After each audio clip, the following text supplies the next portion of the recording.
In the previous video, we looked at using append, prepend, and flags in our functions. Now, we'll apply all of those things to program a function that applies the bisection method.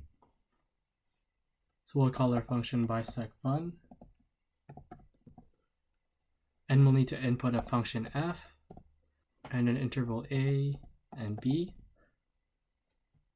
a max number of iterations, and a stopping error. We'll use a while loop, so we need to set up the first iteration. So we'll start off with an error table, which we'll just set to an arbitrary number of 1,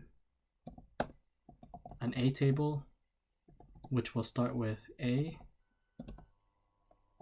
b table, which will start with b, and for our x table, we don't have a value for xi yet, but we'll just set it to 0 for now as a placeholder.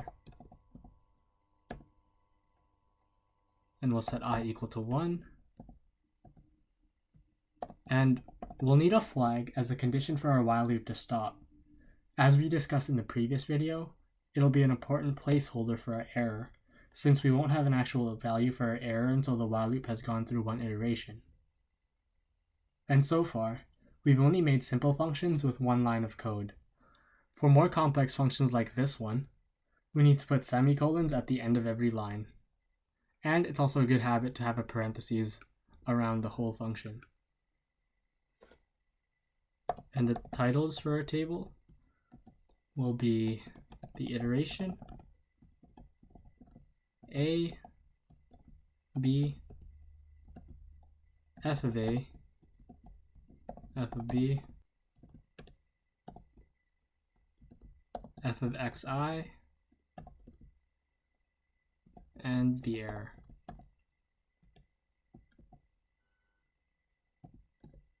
Now we'll set up our while loop, and we'll keep going so long as I is less than or equal to the maximum number of iterations, and so long as the flag is still equal to 1. And first we'll set up our xi. So if we look at our bisection method, xi is found by averaging a and b.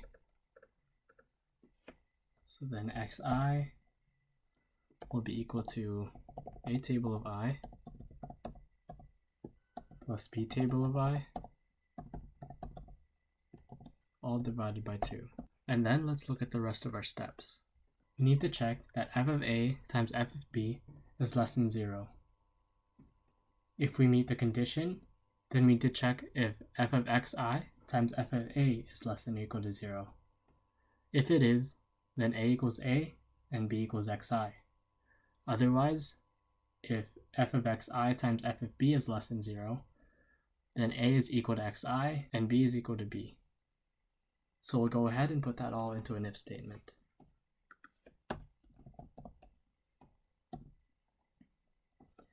So once again, we need to check if f of a, which is the a table of I, times f of b, which is the b table of I, is less than or equal to 0. Check if f of xi times f of a table of I is less than or equal to 0. If it is, then a is just set to a, so we can append into a table our a table of I, and b becomes xi, so into our b table we'll append xi.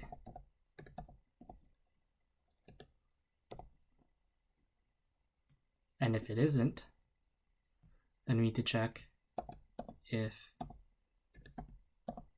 f of xi times f of b table of I is less than or equal to 0. And if that's the case, then a table becomes xi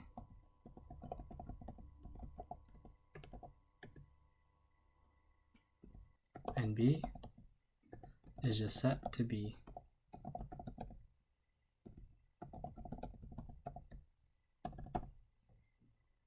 Now close all those brackets. And you'll notice that I separated the A table and B table calculations with a semicolon. Otherwise, the if statements will give us errors. Now, if you could recall, we set our x table to 0 initially. Since we do have a value of xi now, we can use an if statement that replaces that 0 with the actual value of x1 for the first iteration, and then for further iterations, appends into the x table. We'll also use the if statement to calculate errors, since the error is dependent on the x table. So if we're on the first iteration, then x table of I is equal to xi. Otherwise, we append xi into x table.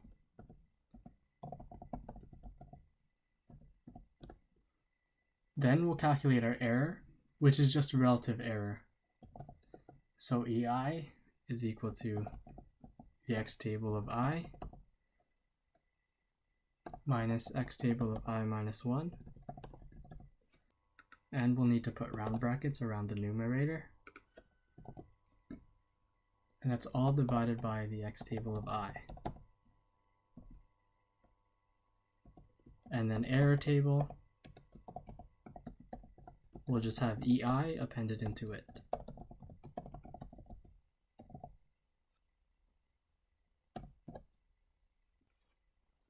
And before we move on, let's put a numeric function around ei, just so we can get nice round values. And now we have to check our stopping error. So if the absolute value of error table of I is greater than the stopping error, we'll keep flag equal to 1. Otherwise, we'll set flag to 0, which will stop our while loop. Then finally, we need to increase I. And now we'll move on to creating our table. So we'll set T2 equal to the table, our iterator I, A table of I, B table of I, X table of I, F of A table of I, F of B table of I, and F of X table of I. And of course, our error, where I will go from 1 to the length of X table. Then we'll prepend our title into T2. And finally, display our table into MatrixForm. Close our round bracket, Shift Enter to initiate the function. And now we'll test it with f of x equal to the sine of 5x plus the cos of 2x.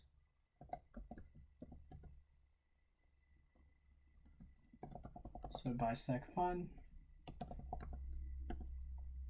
f, and we'll say negative 0.6 and negative 0.5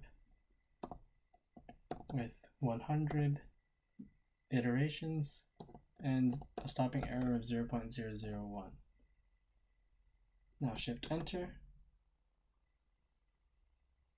and let's check what went wrong. So let's take a look at B table, and it looks like up here I forgot to set it equal to B. So we'll try that again. Shift Enter. Alright, and once again, another mistake it seems is that I forgot to put xi into our titles. And that will go just right here. Shift enter. Hopefully this time it finally works. Shift enter again. And there's our table. Alright, while programming this function, we were able to use the append and prepend functions to make a nice and labeled output table. We also used a flag in order to stop our loop once the allowable error was reached. In the next video, we'll look at doing the same thing for the false position method, and hopefully not make any mistakes.